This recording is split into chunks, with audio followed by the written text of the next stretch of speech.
Попис во април ќе има, но не знаеме дали до тогаш ќе стигнат вакцините и дали ќе се вакцинираат и попишувачите. Стравот од пандемијата со вирусот кој одземел јадници животи во Македонија ги колеба граѓаните дали да отворат врата кога ќе им тропнат членовите на попишувачките тимови. Од Државниот завод за статистика велат дека се е на доброволна основа. Директорот Симовски појаснува, доколку некој од попишувачите сака да се вакцинира, ќе разговарале со Министерството за здравство во обид тоа да им биде овозможено. Се уште не се направени целосно тимовите и не знаеме кој од нив ќе сака да се вакцинира, бидејќи сепак вакцината е на доброволна основа. Доколку некој има таква желба, ние ќе стапиме во контакт со здравствените власти за да направиме план. Вчера министерот за здравство Филипче кажа како е предвидено да се вакцинира населението, но во ниедна фаза не ги спомена попишувачите кои ќе влегуваат во десетици домакинства.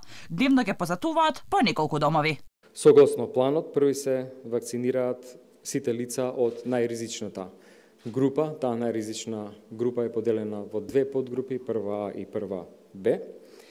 Во првата група се здравствените работници кои работат директно во ковид центри со ковид пациенти, во клиничките болници, болниците, клиниките, јавните и приватни здравствени установи, приватни болници, посебни институции како домови за стари лица, домови за лица со посебни потреби, матичните лекари. Во втората фаза се здравствените работници со умерен ризик, вработени во витални институции, лица над 65 години и помлади ако имаат коморбилитети, и во трета фаза ќе се вакцинираат сите други кои сакаат. Инаку за попишувачите засега е пропишана најосновната заштитна опрема, а не се знае ниту дали ќе има обуки реализирани од Министерството за здравство како да се попишува во време на корона.